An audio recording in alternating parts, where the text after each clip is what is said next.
Bruce Kittle here with Hidden Pearls Studio and Podcast.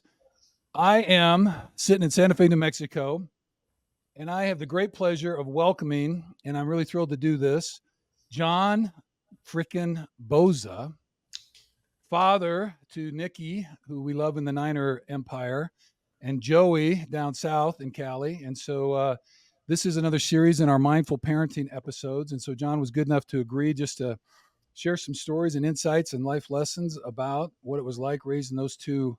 I was going to say hooligans, but I don't know what they were like when they were little. So they're pretty amazing young men as far as I've met them now, but we're really welcome to have it. So anyway, John, welcome to the show.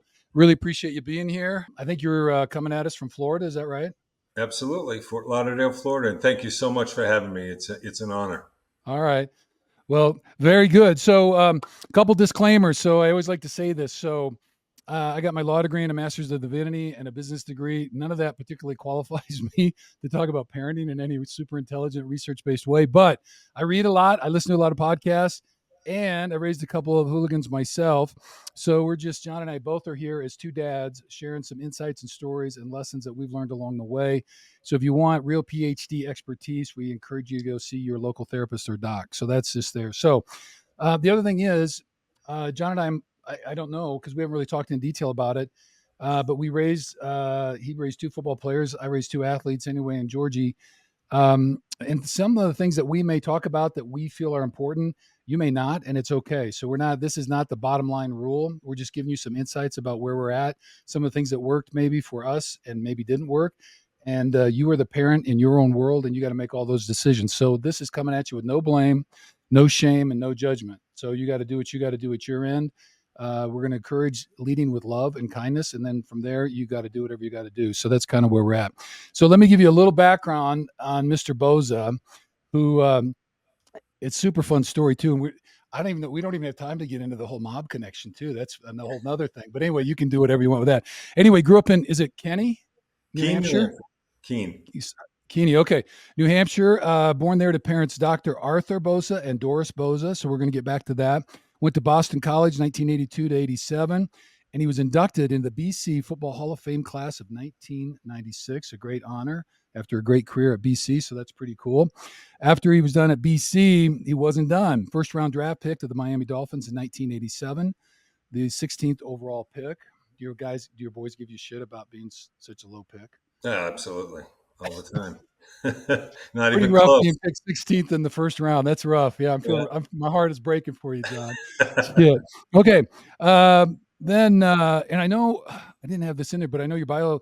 I believe your rookie year, you were like rookie of the year for that first year in the league. Yeah. Right. Okay. So had a great start, and then I know you got into some injury issues, and then ended up retiring the NFL in 1992. So maybe not as long as you wanted, but we can chat about that. But he's here because father to Joey and Nick Bosa, born in 1995 and 1997, respectively, if I got those dates right. Both of them played at the Ohio State University, and both of them were first-round draft choices in the NFL. Joey came in just a disappointing number 3 overall pick, and then old Nicky slipping in at number 2. So and that was pretty good. We were sure happy to see that pick when we were sitting at our TVs that year, getting that dude out of there. So that was pretty good. We haven't always hit the bell on first round picks, and not trying to get on anybody at the Niners, but we've had a few go by the wayside. But Nicky Bosa is not one of them. So that's been a great addition to the team. So since retirement and during all this parenting stuff, I understand you've run fitness centers around, sold that kind of thing. Did a global shipping business, ended up selling that. And you're currently the owner of Edge 97 Investments, which is a luxury waterfront renovation firm out of Florida. Correct. So you find some good looking properties on the water that need a little bit of love and work on them and flip them and help people find their dream home looking at the ocean. That's exactly right. Obviously, I have a little tough time staying with things because the gym business was fantastic for 10 years. And then I guess I kind of got bored and moved on from that. And then had a nice run in the warehouse business, and now really doing something that I really love, which is renovations of homes. Yeah. Well, that is, it's really cool. Though, I think, I don't know, you've kind of done it independently with entrepreneurship and selling businesses, but I don't know. I think I've kind of shifted every 8 to 10 years kind of directions in a kind of a way anyway. So I don't know if that's just a reflection on our personalities. I can't stay put, but Right. it is what it is. So, but anyway, I think the cool thing about it though, John, is, from your days in BC, obviously played at a really high level, Hall of Fame and all that kind of stuff, and then first round draft choice in the NFL and success that you had there, and then the business opportunities. So I'm interpreting you, and we see each other in games and bump. We haven't spent a whole bunch of times together, but pretty intelligent guy, pretty insightful, kind of sees the world with a little bit of depth, maybe a lot of depth. And so I think the skill to weave in and out of different business opportunities and to know when to get in and know when to get out is, I think, quite a skill set. So anyway, we might have to have a business entrepreneurship follow-up class for folks, because I'm sure you could teach us all quite a few things that way. So, but that's pretty cool. But, the other thing too is takes a lot of creativity, being willing to think outside the box, and not being afraid of the unknown. You know what I mean? I think because all those things are required to kind of take some new endeavors on. So, which I think all lend to the personalities that we see in those two guys that we see watching them playing on Sunday. So, Absolutely. anyway, yeah, it's pretty cool stuff. So, well, let's talk a little bit about kind of all of the successes that you have had as an individual on your own right. And, and it's a funny thing, and we'll get into this a little bit later.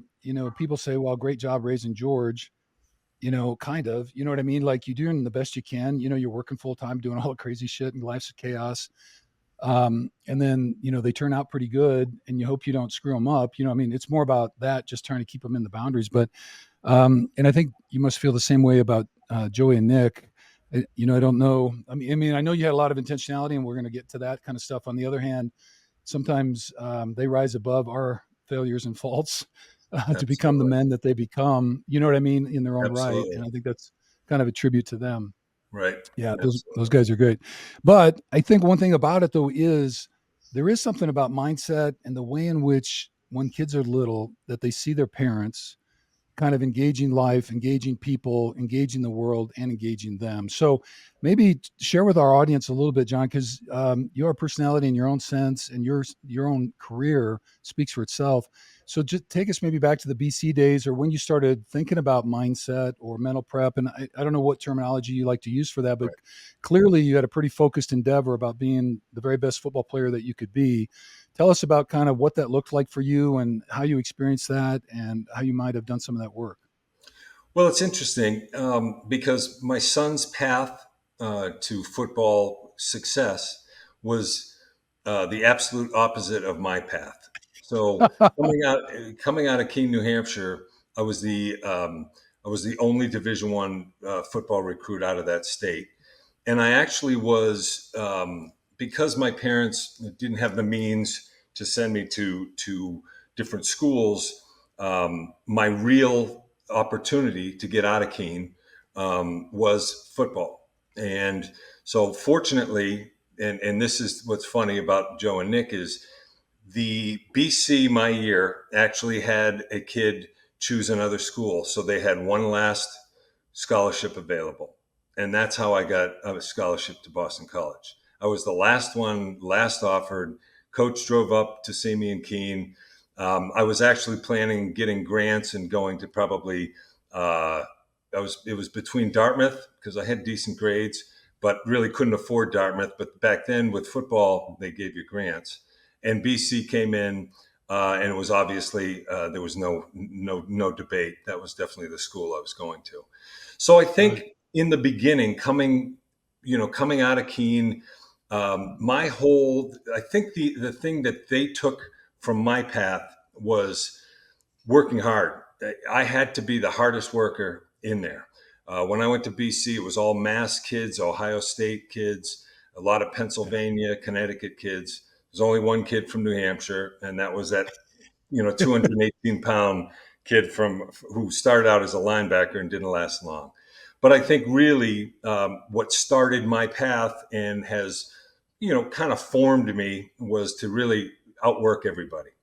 Um, and so their paths and my path were very different. But I think, and as we talk more about my parenting style, you'll understand that. But really, what I think the biggest thing that I gave them was a work ethic, Yeah. and it caught on very quickly, and it made my job easier as the years went on from high school to college and on, because they really they took that, they saw what their dad did on a daily basis at work and at the and daily basis, telling them stories of when I played, and I think that was something that kind of stuck with them, and obviously they've reaped the benefit of having that work ethic. Yeah. Well, it's certainly obviously I'm not around Joey very much except on, some kind of off weekends or, if they're done playing, but I've certainly been around Nick and there's no joke about working hard. I mean, Right. my man is lined up and kind of ready to go. It's interesting. I don't know if you heard the story about George. George was the very last scholarship his senior year going to Iowa. Oh wow. So they hadn't even talked to us. He was going to Murray State Oh wow. and that was all that had happened. And then, Yeah. Yeah. Iowa called about 4 days before signing date and said, "We just want you to know he's on our board. We're still figuring it out." And then 2 days before, they said they had three scholarships left. No, two scholarships left. They got three offers out, but if any of the three say no, George is the next guy off the board. They were all running backs. Two said no. One said yes. They had one scholarship. They called the morning of signing date Oh wow.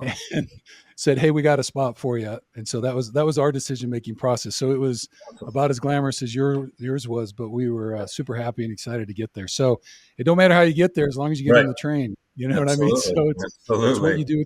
It's what you do with your ticket. So all right. So hard work, and then how about game prep or all that kind of stuff? So when I've worked with George, so we kind of talk about training's one kind of category, practice is another, and then game day is kind of another. And you have a little bit different approach as far as mindset to each one of those. And I'm all good on the hard work. I don't know if you did. So like in the world of all that mental prep stuff, there's, kind of visualization, there's affirmations, there's mindfulness and blah, blah, blah, meditations, all that.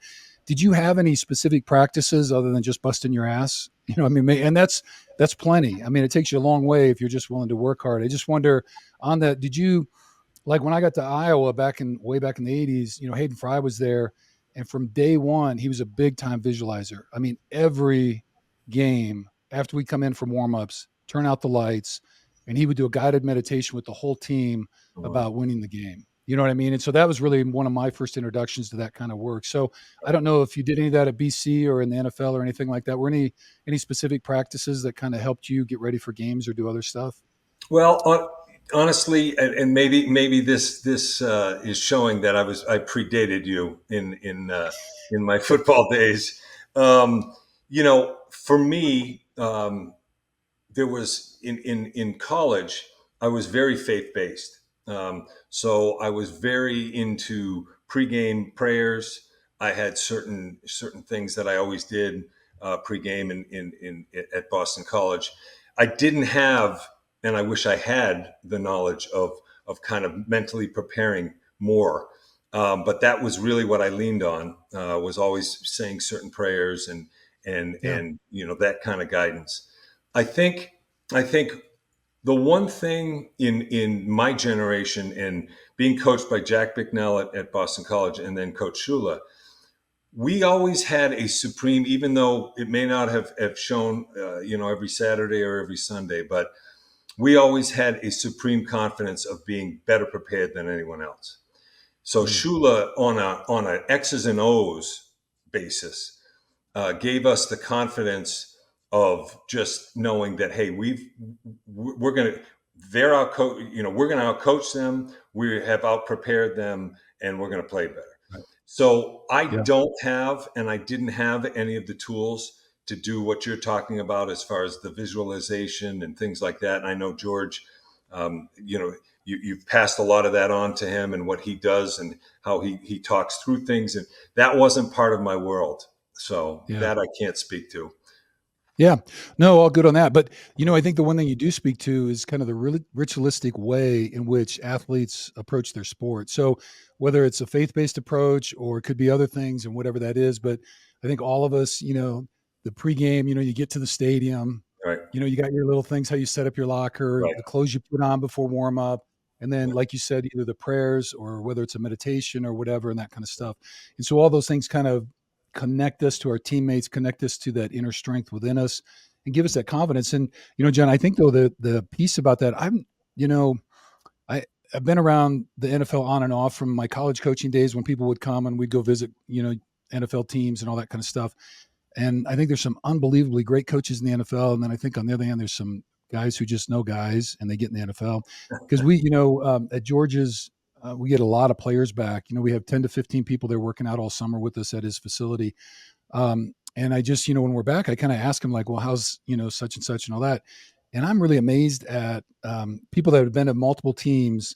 They'll just talk for, I was at XYZ and the way in which they prepared us. And a lot of times it's the Niners. I will say this, that everybody that's left the Niners and come back uniformly has said, we're so much better coached, just X's and O's and schematically and all that kind of stuff than any other team people have been on.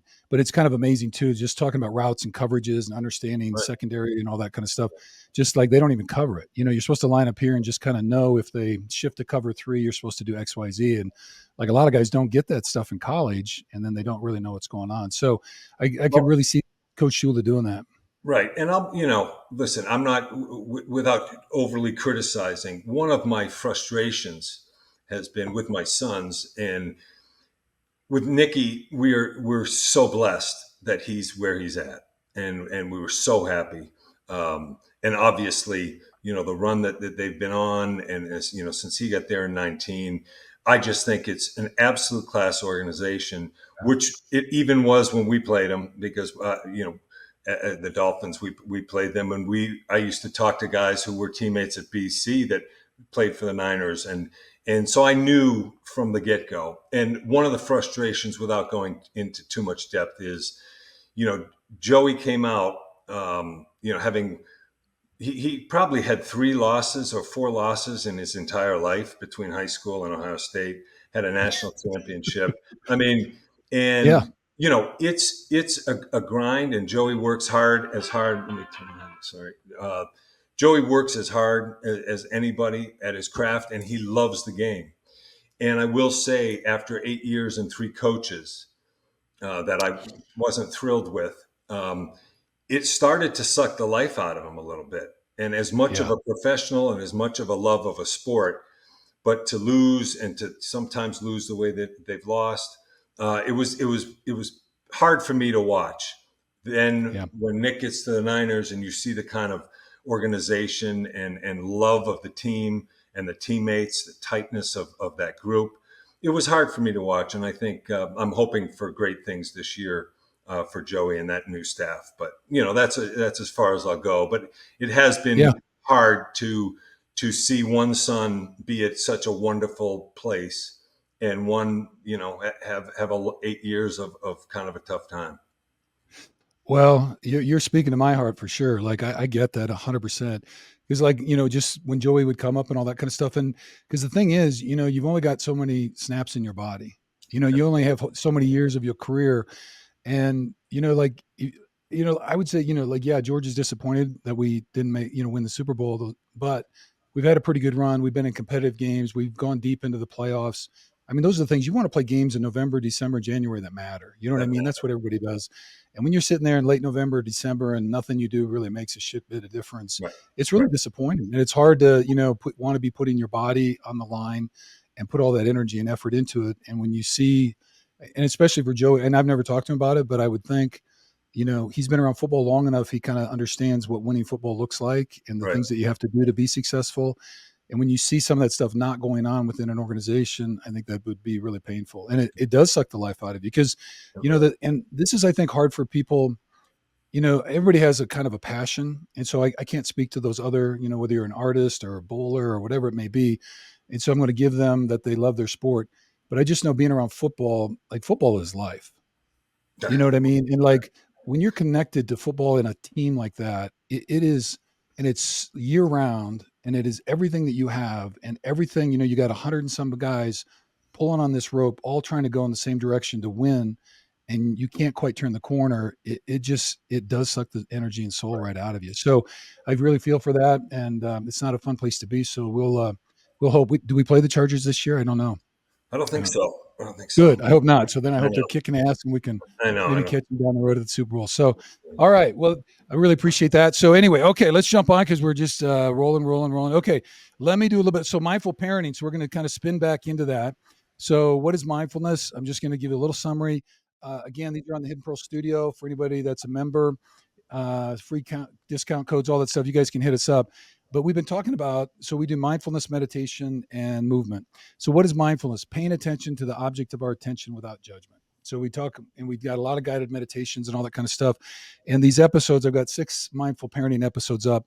So some of the concepts: thoughts are just thoughts, feelings are just feelings. Don't believe all your thoughts, because a lot of your thoughts are bullshit. I'm just telling you, a lot of my thoughts are bullshit. So don't let them drag you down. Your negative self-talk is all bullshit. It's okay to have whatever feelings you have, but you just got to be careful how we act out on them, right? Can't be a dumbass. All right. We have choices, right? And what we're trying to do is move from stimulus to response, and we want to choose responses rather than reacting to what life hands us. So that's what mindfulness is all about. We're really big on breath and body connection, embodying all that kind of stuff. So we live in the body, because the body's always in the present moment. It's not in the future. It's not in the past. And if we are living embodied, we're good. And then I got some acronyms up there. I'll just do the one for you. Stop. When you're getting a situation, you get triggered, stop, literally, take a breath. This T. O is observe internally what's going on, observe externally what's your environment, and then proceed with your vision and how you want to show up in the world. So those are some of the things that's all up there. And specifically, what are mindful parenting? Things we've looked at. We talked about the concentric circle. You got the self, and you got your kid, you, and then whoever you're raising your kid with, immediate family, all that kind of stuff. Modeling consistent meditation and mindfulness practices. If that's your world, the best way kids learn is by seeing what your parents do. They're going to follow whatever you do. And if you're inviting them to sit down with you, they're going to do whatever you do. If you're smoking a cig and drinking a beer, they're 14, they're going to be smoking a cig and drinking a beer. So anyway, we model all the time. Developing your own parenting core values and vision. So I just want to, I'm upfront. I've been upfront about this. I didn't really do this. I mean, I had some core values if it asked me, but I wasn't intentional about setting them. But what are your core values about being a parent, and what's your vision for how you want to show up with your kid? We talked a lot about healing the self, including your own wounded inner child and any parenting parts. So a lot of us have some baggage from our own parents. And the one thing we don't want to do is project intergenerational trauma on our kids. So we got to do our own healing work. So encouraging about that. The golden rule of parenting, we spent an episode on that, which is just be the person you want your kids to grow up to be when you're with them. That's kind of, you can always remember that. All right. And then we had a session on accepting evolving life stages and the different parenting roles. So as your kid goes from infant, you're just helping them survive, and then they start toddler, and all the way along the line, your roles change. So John and I are both in almost a collegial, kind of thing, because all our kids are pretty damn smart, pretty aware of the world, and they're taking on their own career, and they're pretty well launched. So we're just trying to support. We run alongside the ship and make sure they don't hit a rock, maybe, but that's about what we're doing. But John can talk too.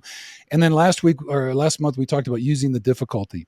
So when things come up in life that are problematic for your kids, how can you sit down and talk to them about, why is this hard for you? And how can we flip this into an opportunity to either learn, grow, or take advantage of it? So those are the things. All right, John, that's a quick Awesome. overview of 6 months of mindful parenting. So that's some of the stuff that we've been talking about.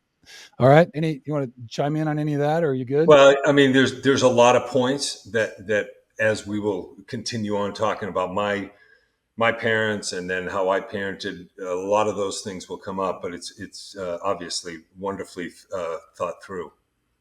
Well, we're trying anyway. So we're stumbling along with the stuff that comes up, and people give us some questions. So, okay. So I got growing up Bosa.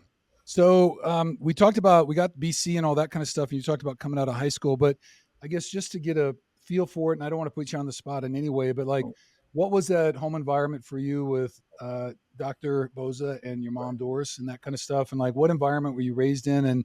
And how did that, what lessons did you learn in life as you came out of there? I'm guessing hard work was part of it, but Right. tell us a little bit about that. And when you left high school, what kind of toolkit did you have from your parents? Well, I think it's great, and you brought up some of the things as far as leaving some of the baggage and making sure that you don't put that on your parenting. My father, a wonderful man, but a World War II vet, had a very difficult, tough life. Was actually drafted when he was a junior in high school. He was 18. He was drafted into the Navy, was out in the South Pacific. When he came back 4 years later, he had to finish high school with another class. And then Oh, because of the GI Bill, he was able to, he had lost an eye, so that I had a glass eye, and there's some funny stories with how I wanted to always play catch with him when I was young, and he couldn't play catch with me because I'd hit him in the head with the ball. But very difficult man, very tough on us. But it was just me and my brother, and not a lot of love shown when we were younger. So it was, you know, the support was there, the love was there, but it just wasn't shown much. Yeah. And obviously, coming from his upbringing, he had kind of a philosophy of what was good enough, what his dad did for him was good enough for us. And with no disrespect, my dad's passed, and when he got older, he did get mellower, and there was a little bit more love shown. But I did at a younger age, when I was thinking about my family and my sons, I definitely had a conscious effort of being better than my dad. Like I Right. wasn't going to continue the circle, and it used to bother me that he was continuing. Well, if it was good enough for me with my dad, it's good enough, and I wanted to make sure that my sons and your family is just like mine, hugs and kisses Yep. and just a lot of love, man. And from a very young age, Joe and Nick knew I loved them. We hugged. There was that was a definitely an effort for me to try and be a better parent. Right. And again, those things, you evolve, and I thought that it was important to evolve and take what the hard work. Well, my dad certainly taught me the hard work because there was Sure. a lot of work on the farms in New Hampshire and cutting wood and a lot of stories that we did. My brother and I did a lot of work, but we did. I think that was a work ethic, the seed of a work ethic, and then it also drove me to make sure that my sons knew unquestionably that I love them and I was willing to show it. Yeah. John, I really appreciate you telling the story. And I think my dad was an engineer, and he's 91 now. And we get along fine. It was never like bad or traumatic and all that kind of stuff. But like, there's a joke about how do you know an introverted engineer from an extrovert? The extrovert will look at your shoes instead of his own when he's talking to you. You know what I mean? Like, totally non-communicative, just a science geek. And if it's not on a spreadsheet or isn't represented by numbers, it just didn't exist in his world. You know what I mean? And so it just was one of those things. And I came out of the same thing. It was just like when I left for college, it was like I just had banked all this kind of info, and I'm like, my kids are never going to have to wonder. It was Right, like, and so I think our parents teach us in those ways. right, Sometimes they're great lessons and they're role models for us, and they're really right, helping us.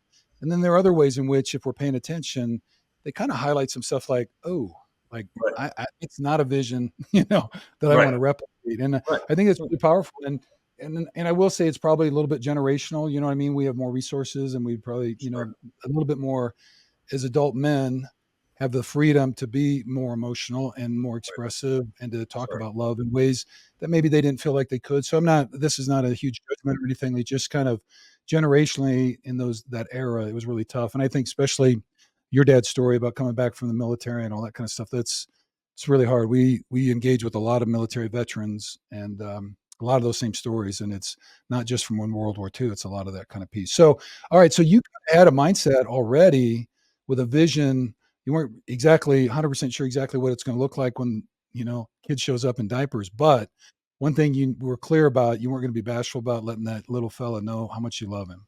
right.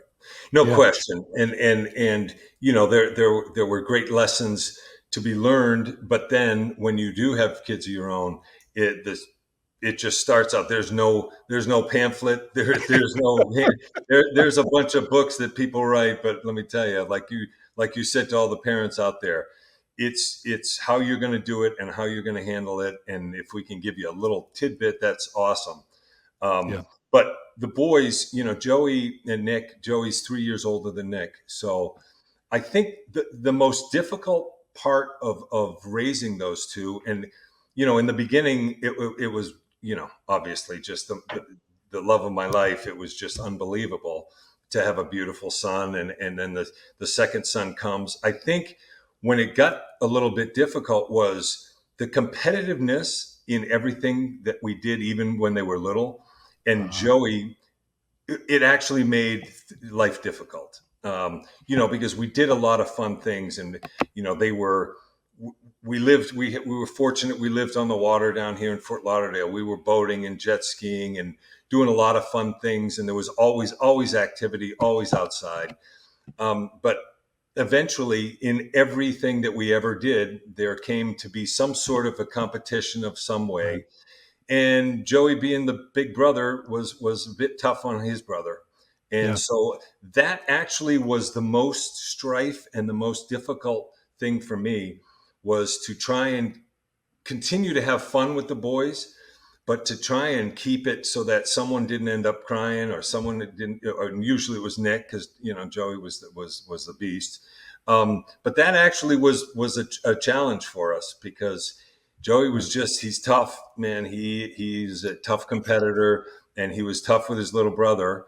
But we got through it, and then obviously, as it evolved, the only thing that I would ever, if I look back and regret a little bit, I sort of regret maybe the first, your first son. I think I would have been a little more lenient with him. Right. I was trying to kind of be strict, and I think if I look back, I might have been a little bit more lenient with him. But then when we had the two boys, we just had a lot of fun, and then it was really managing the competition to Yeah. not have it blow up. So, but Yeah. overall, pretty blessed with those boys. Well, and I think that's a common thread with, because Jan's she's got 9 sisters. And we were very close to a couple of them, and they had 2 boys really close together.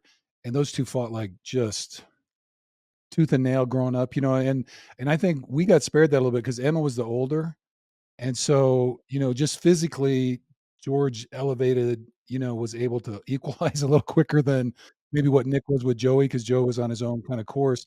And then Emma didn't like, she was a competitor as far as sports and all that, but not vis-a-vis George per se, because it was just kind of a different thing. So we didn't really have that kind of categories in the same way that I can envision you guys doing that. So it's a little bit different piece. So, but I think that's really an observation though about, you're trying to do that. And I would say this too. I think with our first, I had all these preconceived notions about XYZ. We're going to do the X, all this kind of stuff.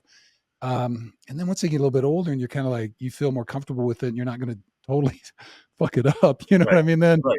you kind of like, you can let go of the reins a little bit, and you got to trust them at some point. So I really feel for that. So maybe there's a little, just be careful if you have first kids, just be, really kind of back up and look at the big picture about how strict you really have to be. And then now in today's world, gosh, everything's so different with all the phones and the social media and all that kind of stuff. Another deal. So, okay, we'll keep rolling. We got through that and we got the boys in. Okay. So that's pretty good. Well, let's then anything else up until, so they're getting into high school. And I know when our kids got to the age where got into competitive sports, like that was everything in our world. I don't know what it was like for you guys and what other sports those guys were in, but as they started to get into sports, how did and I guess before that, I don't know, John, we was wondering, we talked about the different roles. Did you kind of consciously, were you aware, at first we're just in survival mode, so they don't die or fall down the steps, Right. and then they kind of progress, they get into school, and then eventually, as soon as you stop shuttling them around, it's like the whole thing changes. As soon as they can drive, at least that's how I felt, then they don't really need you anymore. But how did the football thing start to kind of, in my world, I'm thinking about you, it would start to take over some precedence, particularly because of your career. This is a world that pretty well. You see your boys kind of starting to, take off into that field. How was that transition as they moved from kind of early childhood into high school, started to have real careers, getting recruited by Ohio State and all that kind of stuff? How did the parenting thing, and because I'm envisioning you were also advising and maybe like coaching a little, because you've been through it, Right. how to put your hand down, how to read an offensive tackle or whatever. And Right. so when did that kind of stuff start, and how did that change your relationship?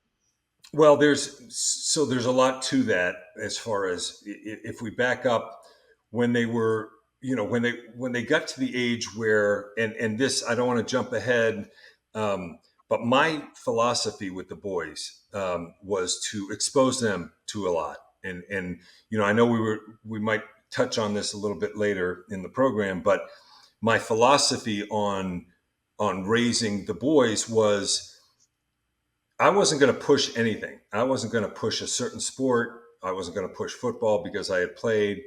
So as they progressed, they were playing golf, they were playing tennis, they were playing basketball.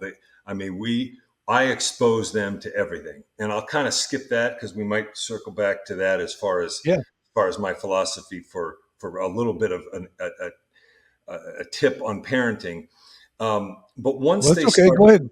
well, Give it if to you, them. yeah, so, all right. So, the thing that bothers me with a lot, and I saw it firsthand, okay, is parents get so passionate and it's more about them than their kids. And so if I was to say something for parents who really, they may have a passion for sports, they may have been athletes themselves. I think the important thing is to expose your child when, if your child is an athletic person and is showing some interest, then I think it's important to show that child and expose them to a lot of really great sports. If you can, pick up a golf club, play some tennis, play soccer, get them exposed to a lot of sports.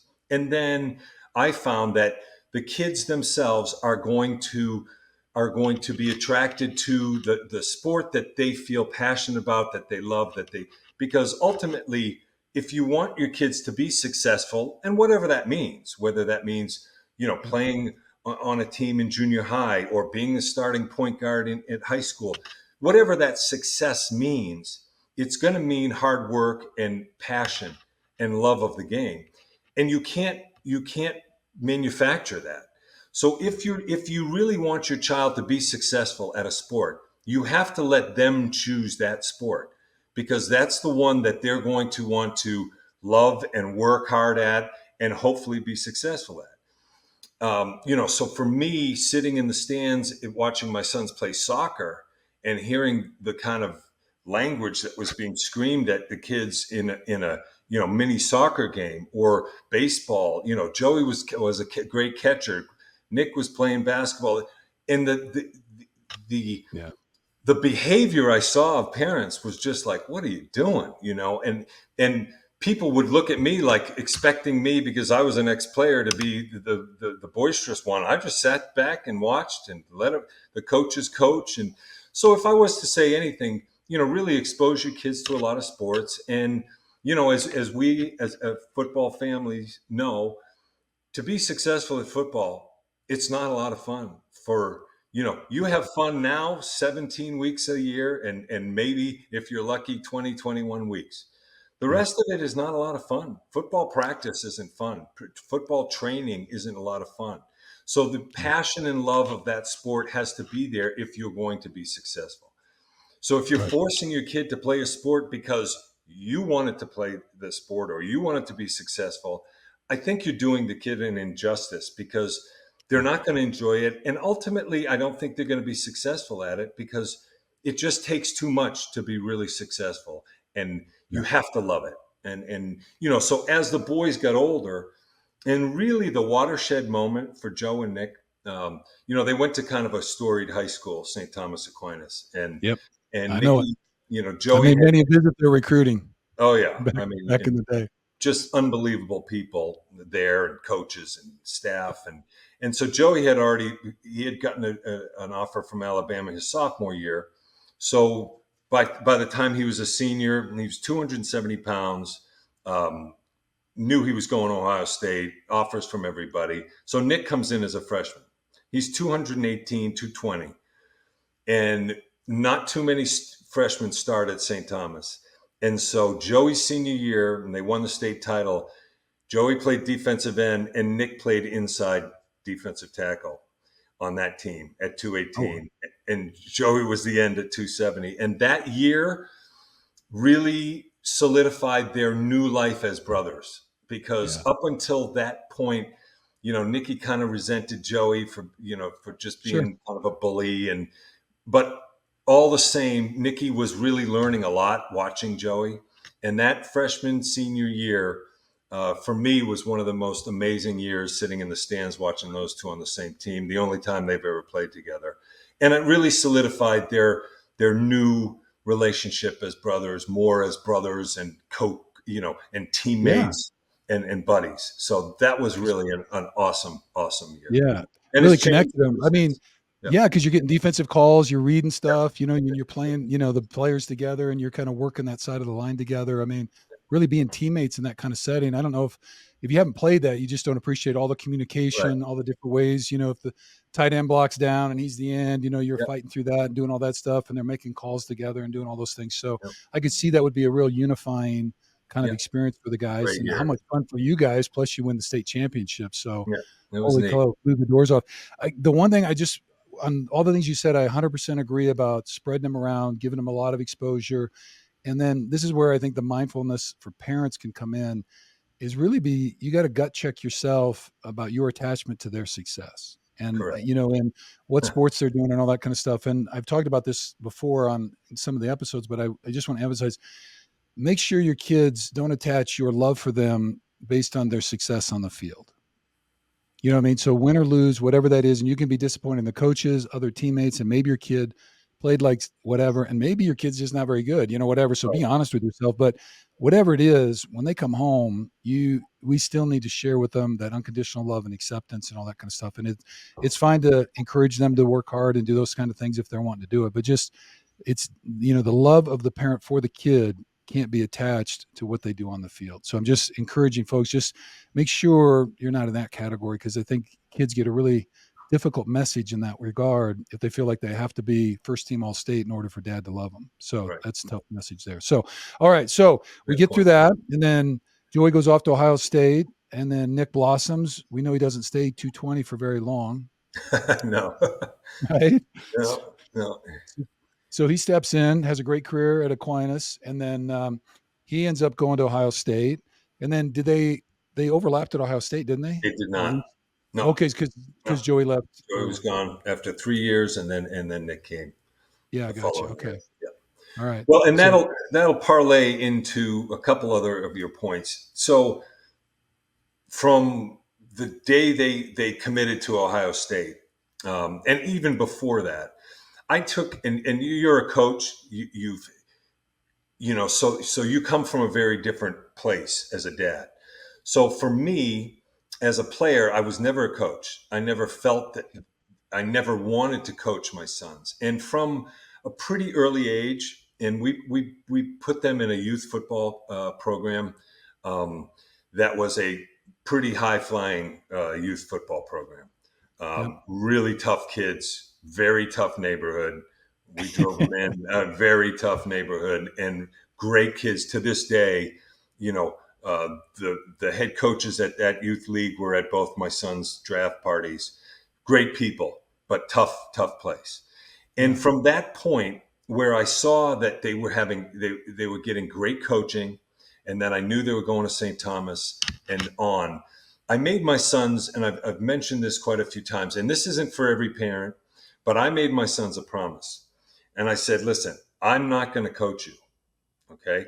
I'm going to give you my thoughts, my tips, but really, as a football player, my generation of defensive line had no semblance, it didn't look anything like what they were playing.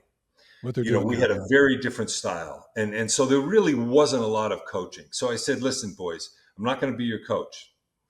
I'm not going to be your trainer. I'm not going to be your agent.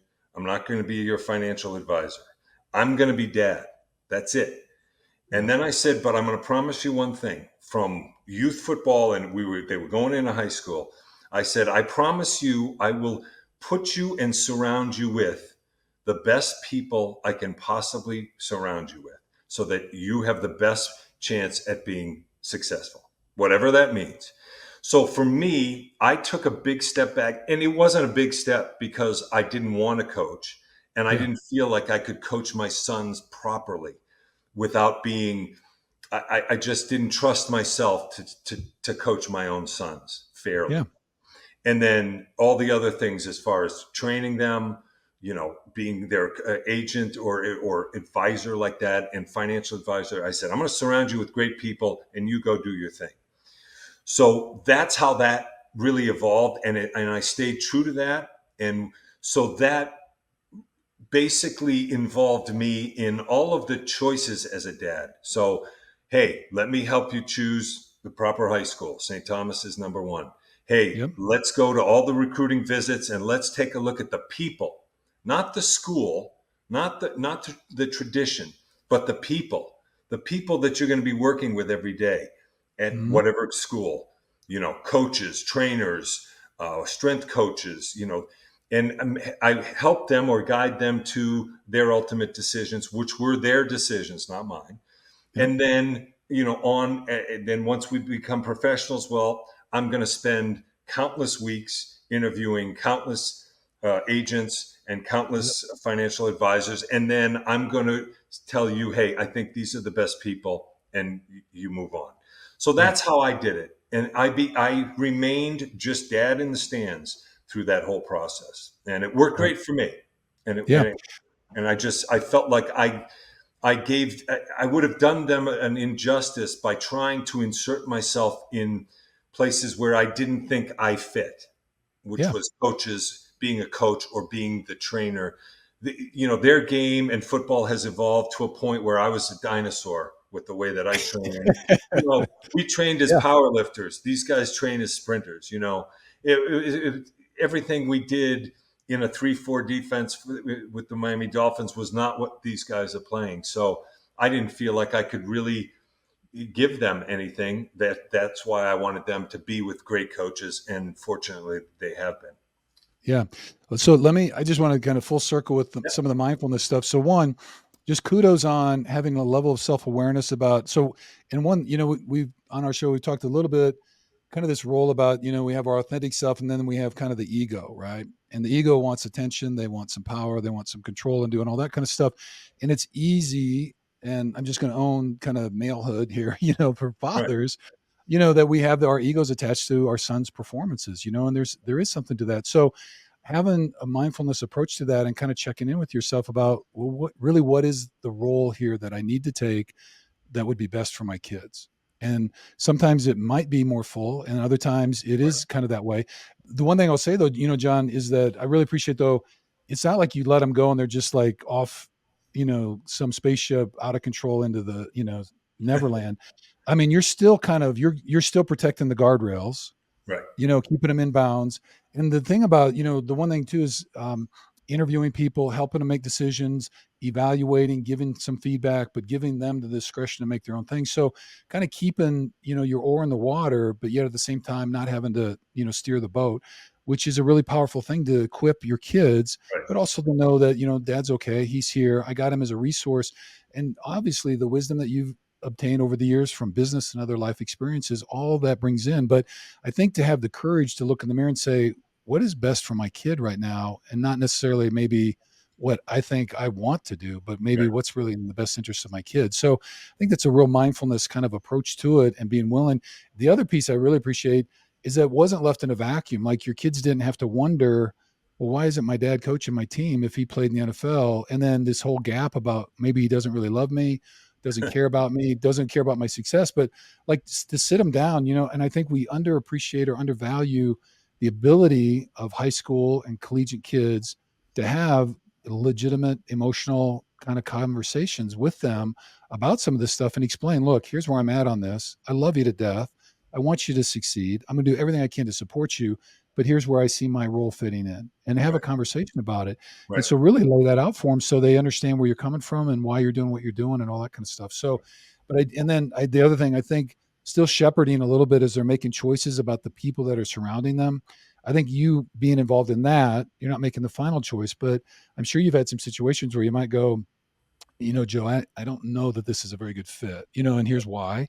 right, Now it's your choice, but that kind of thing, because they're just, I don't know if people really appreciate, especially first rounders, but I mean, everybody, once you sign a contract, right. there's a lot of folks trying to get on the boat, know, Yeah, and you and got to I have some people was, doing that. yeah, I was pretty. What I would communicate with them is what the process that I was Yeah. going through to find the right choices for them. Right. So I kept them involved in the process, the agent process, and then financial advisor process. But ultimately, their mom and I sort of made the decisions for them. But I think the key was we made sure that they were up to date on, hey, this is what we're looking at. These are the people we're meeting with, and this is what we feel is the best fit.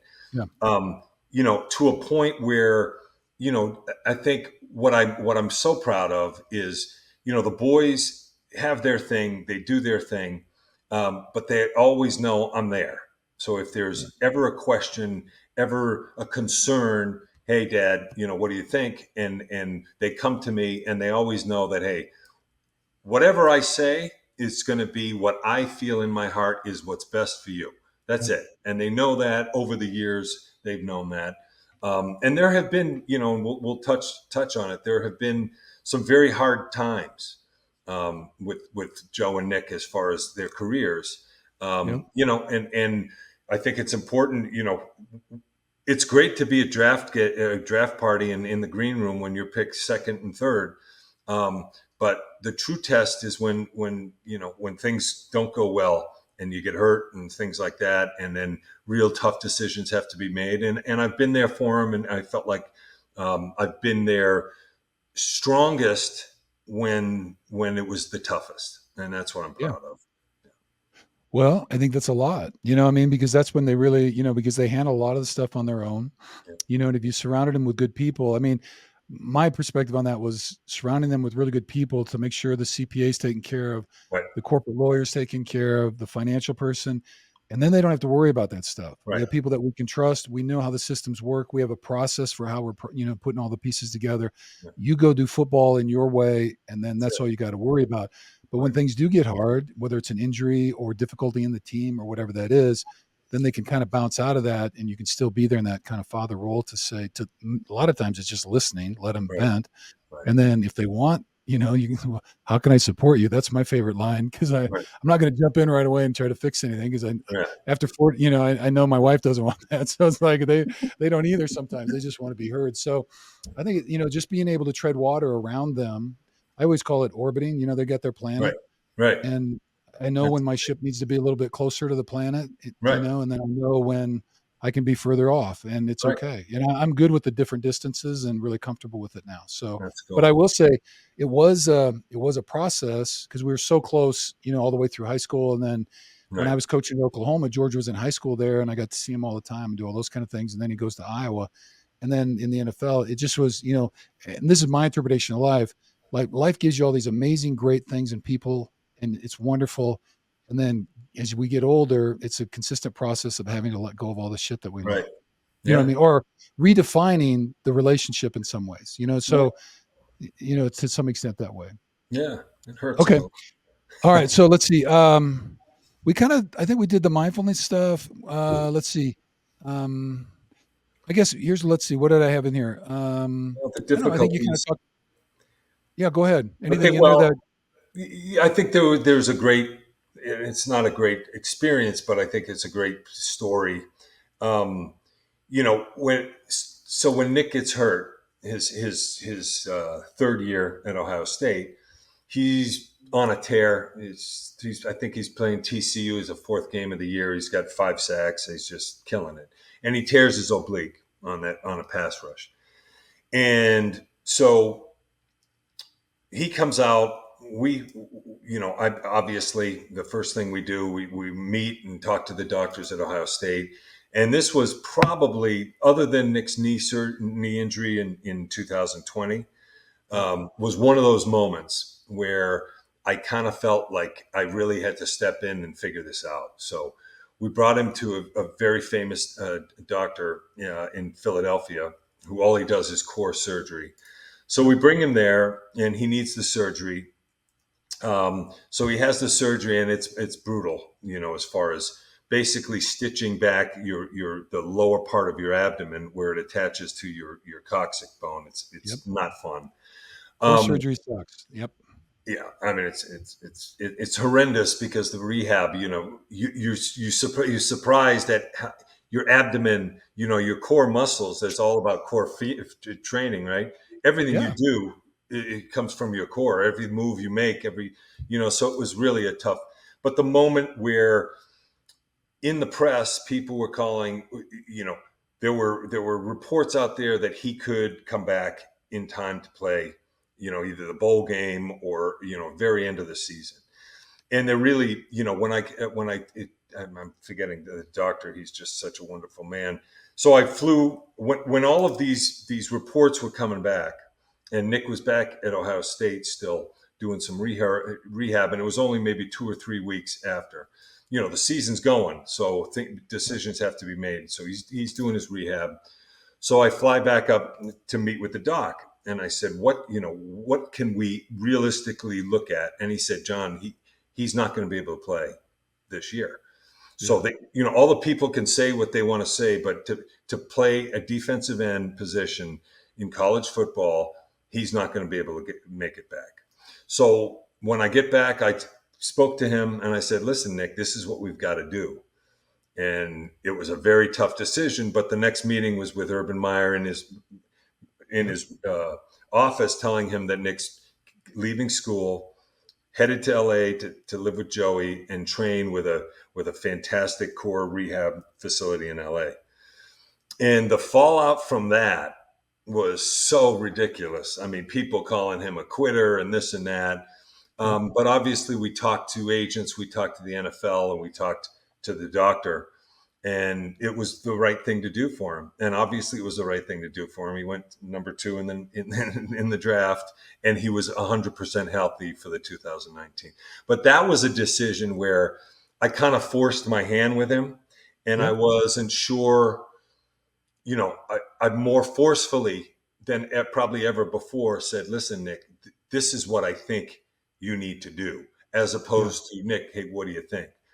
Because I knew it was his future and it was his body, and it was backed up by facts, by a surgeon who that's all he does, So it was, and that was one of the toughest moments as a dad, to make those decisions and see the coach's disappointment and see Nick's disappointment. But ultimately he knew that I was, making the right decision for him. And those are the kind of things that make me proud in the good times and in the tough times.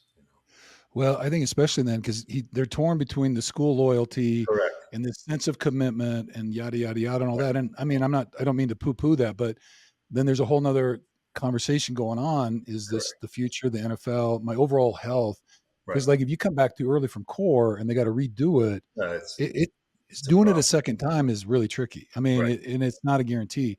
So there's a lot of risk involved in that. And I think, and sometimes I think in those moments, and it's a delicate thing, you know what I mean? You got to be paying attention, but I think you're absolutely right in that. In a way, they don't want to quite ask you to do it, but they Right. need you to do it. They Right. need you to step in and say, look, and I'm not going to mention names or anything, but we've been in a couple situations where, I felt totally misdiagnosed. Right. This is wrong. And we're going to go outside the system to go get what we need to get. And we're going to get 2 more opinions, and we're going to figure this shit out. And we're not going Right. to waste 6 months because it was misdiagnosed. Right. And it pisses a lot of people off. Right. And, but it is what it is, and you got to protect them, and you have to And tell that's a them. role you and I are comfortable playing. I'm You know. fine about being people pissed at me. I mean, it Right. just is. I mean, Like if I'm protecting my kids yeah. and you're mad at me for that, Yeah. It's I don't okay. know what to tell you other than, like, fuck you. I don't know. Right. No. So, and like and I'm kind of, we want to be loyal to wherever we're at, but at the same Right. time, the first choice for me is always my kid. You know what I Right. mean? And sometimes we don't agree with that. We're going to go down a different path, and sorry about that. And I think they do need that, because especially when they're younger, I think both of our kids, probably now they're getting older and all that kind of Sure. stuff, but Sure. they're a little more equipped to kind of make some of those decisions and Correct. not feel like they're bound by that. But in those early years, I think that's a really tough thing to look a head coach in the eye and say, Right. maybe I could come back, but I'm not gonna. Right. And so that's a great thing. And so that's really, and so again, flipping back to our mindfulness conversation, it's having that awareness, like, I'm not laying the heavy trump card all the time. That's not my No. role. Right. But there are certain situations when it's like kind of long term. It's a decision that's going to impact you long term. Right. I'm going to get involved. And Right. so, and just being there. And the other thing about that, John, I think, is the nature of your relationship and the way in which you modeled that over all those years and been with them and around them, but not forced your hand. It gives you kind of the credibility when you do step in. They know, like, you're not just coming in to be the boss. You're coming in because it's a serious situation. and they respect when you step in because they're going to listen to what you got to say. And that's built, that confidence is built over time and consistent action with them over all those years. Right. So Great that's a point. great thing as well. Yeah, that's a great point because if I had been, heavy-handed on all Right. these smaller issues, then I think the impact of him looking at me and saying, "Geez, Dad's not." I mean, he's really being forceful and believes that this is the decision. And I think you're 100% right. I think he was relieved that he didn't have to make that alone, that I made it for him and he knew it was the right decision. But he also knew that I don't play like that all the time, Yeah, I exactly. don't, on stupid little things, I wouldn't have put my foot down like that. So I think that's a good point. Yeah. All right. Well, very cool. That's a good story. Thank you for sharing that. We like that. Okay. Let's see what else we got. All right. Okay. We kind of handled that. We just kind of recognize, so we're just hitting an hour. So I guess let's just jump down to some, like, do you have, and maybe we've talked about them all because I think you've really offered some great insights and tips. Anything about kind of, do you have one or two kind of core parenting lessons that you'd want to add that we haven't talked about, or do you think we've kind of gotten to them? For me, the boys did, they had to live through their parents getting divorced. So I think Yep. that has a lot of different challenges as well. I think I Yep. was very fortunate that their mom and I, it was very amenable. It was not toxic at all. It was two people who sadly um, sort of grew apart over the years, and we were married 16 years. In the last couple of years, we just felt like we just were two different people, and it wasn't working. Yep. I think in those cases, and this is no big news, but for me to focus on the kids and to focus on the children and their well-being, it has got to be paramount. And whatever Cheryl and I, whatever animosity that we had in the past, really was never in the forefront with the boys. So I think that was a bit of a challenge. But I think both of us did a very good job of trying to keep that sort of unit feeling the same way. Right. But obviously, I think it's tough. And I think they both, we talked about it now years later, and they both really appreciated how we never spoke bad, an unkind word about each other, in Right. front of the boys. So, those are sad lessons that I certainly, when I stood in the altar, never thought, that it was going to happen to me. And it did, but I think we did a nice job, both of us, with the boys. And then, really, for me, obviously we are, like you said, and I love the analogy of kind of circling the planet, and sometimes we need to be a little closer. And I think it's, I think it's just so important that the boys know that whenever they need me, I'm there. And as the support and the love.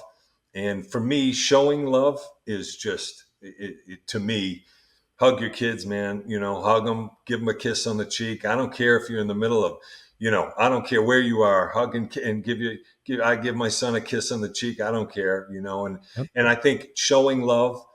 And then, a couple things, small things, and I kind of jotted it down just because, when I was trying to teach them, I was very fortunate with the boys as far as their discipline in school, their behavior in school.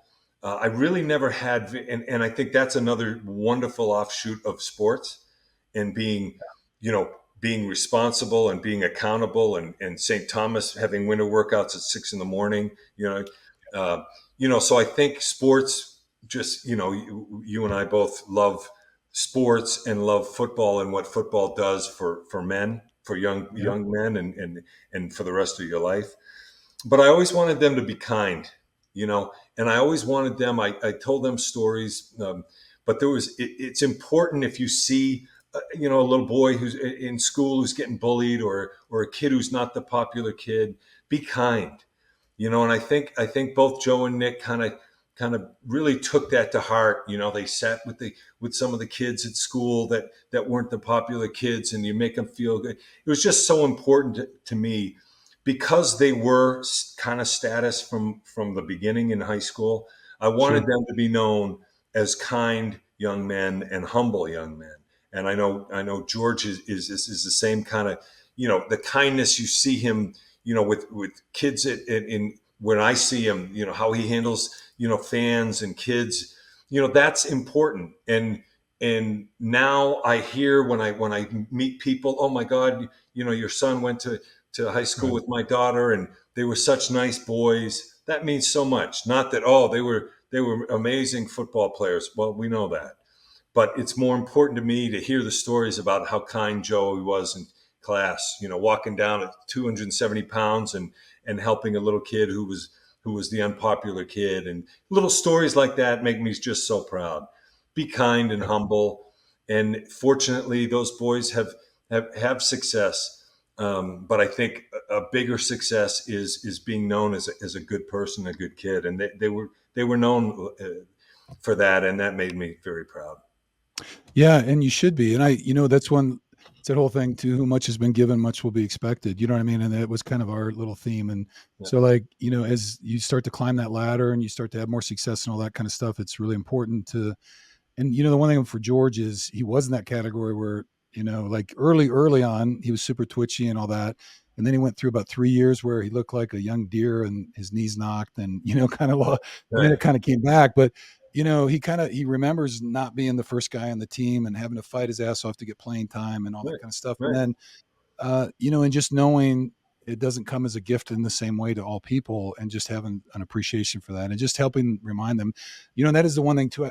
And I don't know if you feel this way, but like the other thing about having that kind of relationship with your kid is I think at this level, they need to have somebody who can say shit to them that nobody else will say.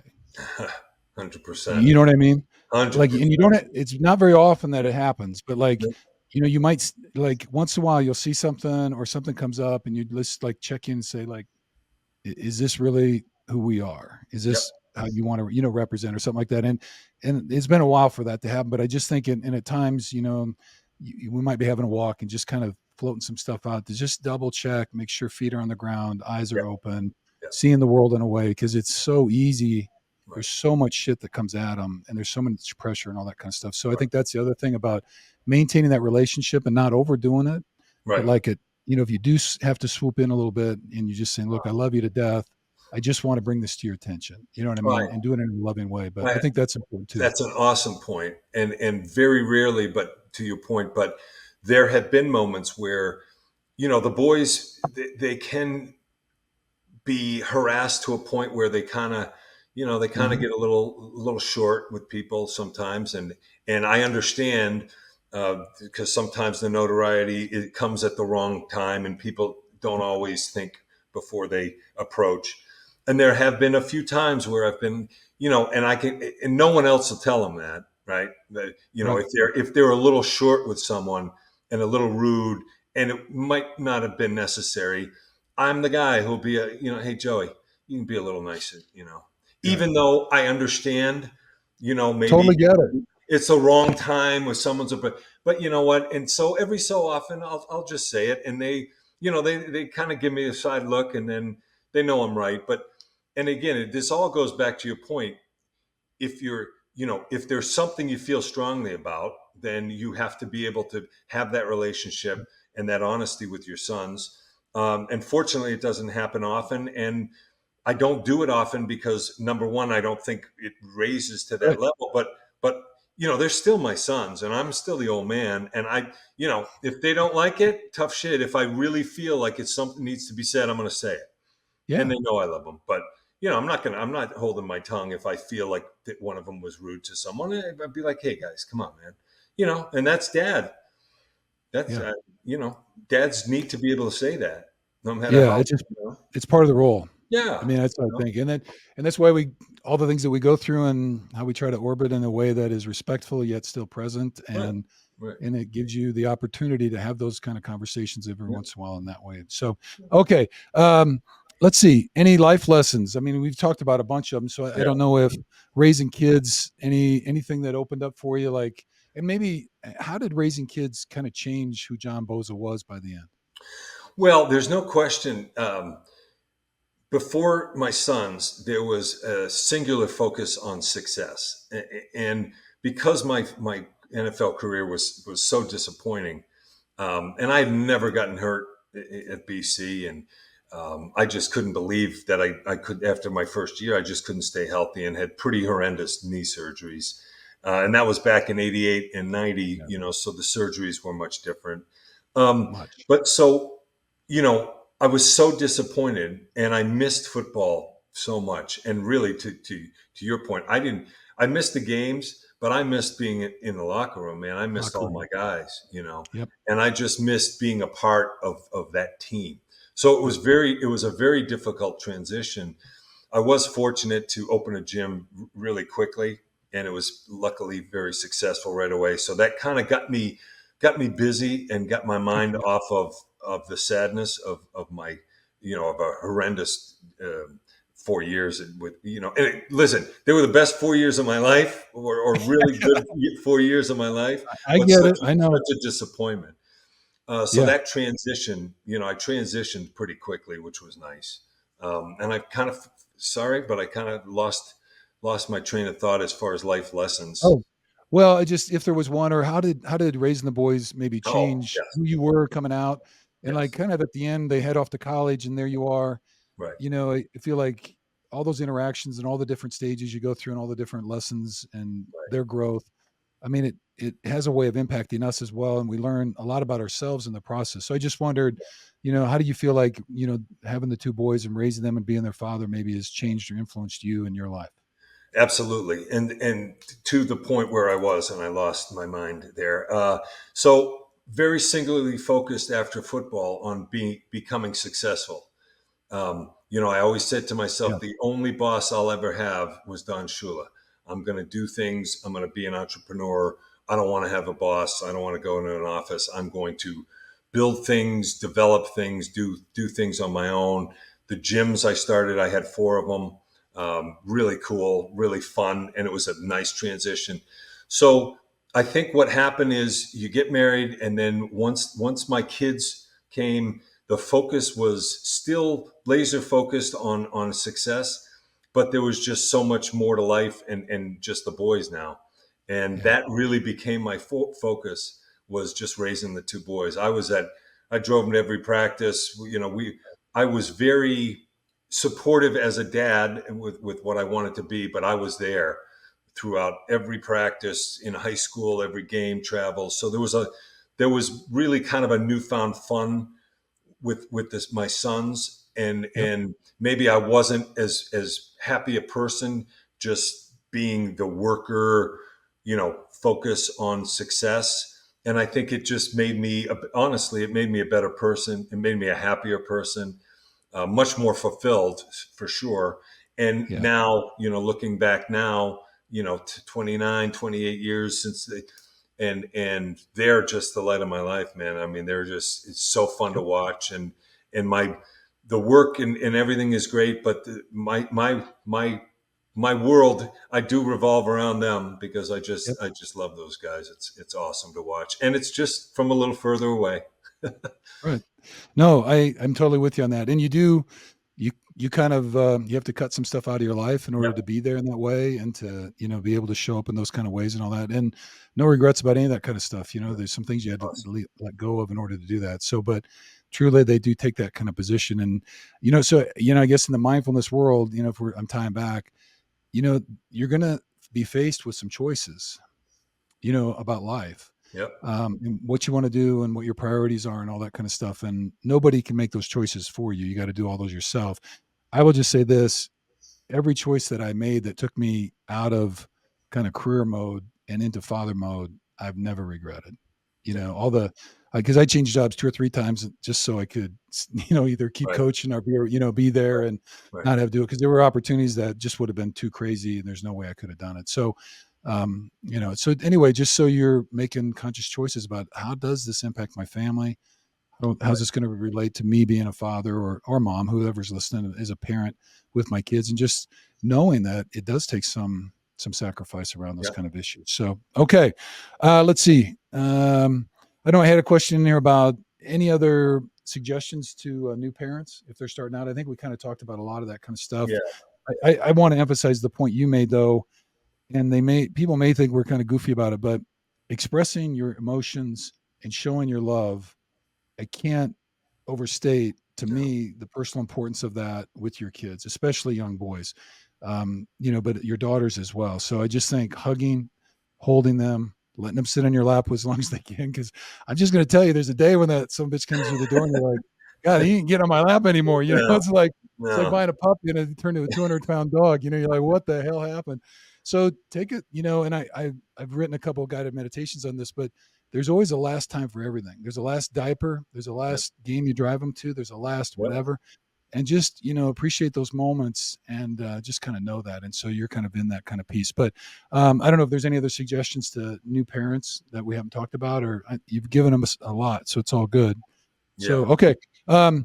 So before we get that, so Hidden Pearls, the podcast is called Hidden Pearls because we believe, John, just like you've shown us, within every person, there's a hidden pearl of goodness and kindness. So we like to close. Have you seen any hidden pearl people out there that have been doing good in the world or something that, and it doesn't have to be a person, but anything what has given you hope this week about the future of our world and humanity? Anything kind of floating along on those lines? This hasn't been a good week for that Oh, question. yeah, With this world, no, nothing comes, to mind specifically.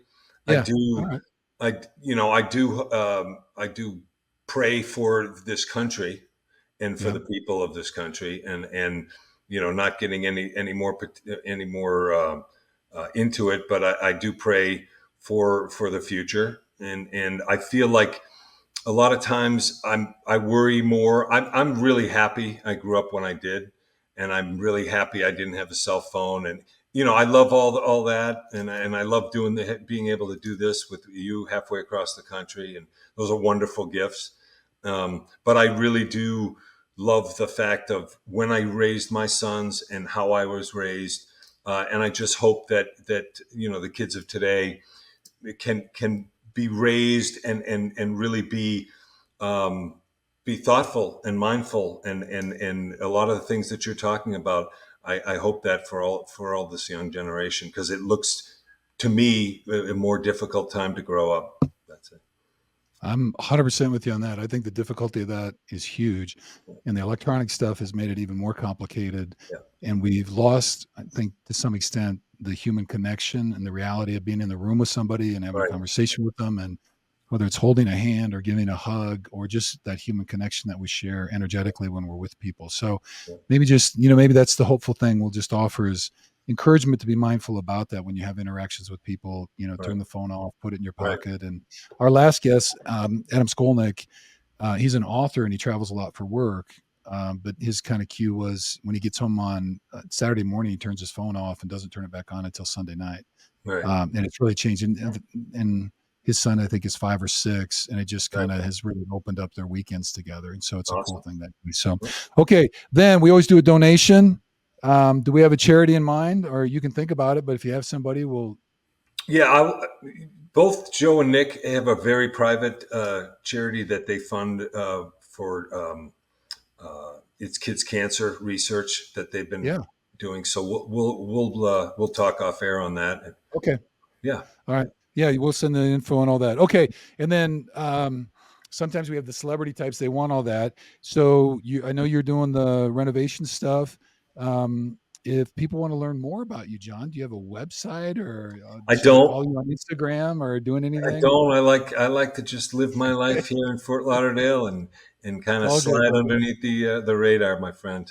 Yeah, you're in dark mode most of the time. So it's all good. So, all right. Anything else? Any final parts for our audience today? You've been great, John. I really appreciate your enthusiasm. Obviously, those two boys are very close to your heart. I really appreciate the stories you shared, and really the love you guys have. We're around it and see you guys when you're all together, and it's a really cool thing, and it's really fun, especially when Joey comes up and we get a chance to see the Yeah. whole tribe together. It's really cool. So, but anyway, we love having all of that, and when Nikki comes by after some of the games, it's great to have him there too. He's an unbelievable young man. So you should be very proud of him, and we are very proud of him as a Niner. So it's a very cool thing. So that's great. So, well, thank you for your time today. Really appreciate it, and wish you the very best as we go forward. And here we are again, a couple weeks away from the boys reporting, and Yep. we're off on another season. So, all right. Nice. So thanks for joining. Leave comments and all that kind of stuff, and I'll put some stuff in the show notes about the charity when we get that information, and you guys can support it. Encourage you to do that. Do what you can where you are with what you have, and we appreciate that very much. So